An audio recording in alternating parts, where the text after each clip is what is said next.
Regional banks lent heavily to property developers, builders and home buyers. But come the property bust, the Cajas were hit hard. The problem is it's hard to quantify just how big the problem is. Our economics editor David Tweed sent this report from Madrid. A ghost town just an hour from Madrid. Built during a frenzy of construction, most of these flats never sold. This street of empty apartments is hardly unique. Evidence of Spain's property bust is everywhere, and much of it sits as bad debt on the books of the Spanish banks that financed the boom. Investors are concerned those debts will lead to bailouts bigger than for Ireland and Greece and threaten the future of the euro. Which is why Spain's finance minister wants clarity about the savings banks, known as Cajas. At the end of January, we are going to do an important exercise of transparency.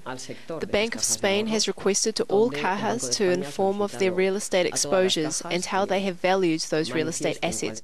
Finding a value is going to be tough.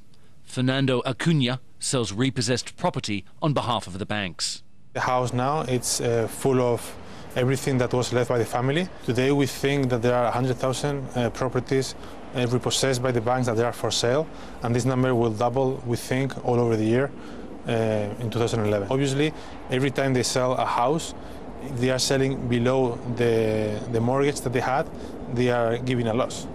Spain's Cajas represent about half of the nation's outstanding loans. They've already been lent 11 billion euros, about 1% of gross domestic product. Once the banks publish their estimate of their exposure to real estate losses, two things may happen. If that information is better than market expectations, then the wholesale markets will probably open up for Spanish banks.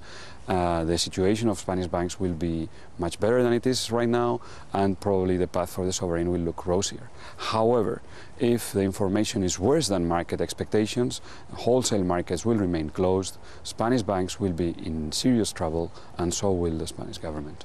The next 2 weeks will determine if the combined weight of vacant buildings like these force the government to seek a financial rescue.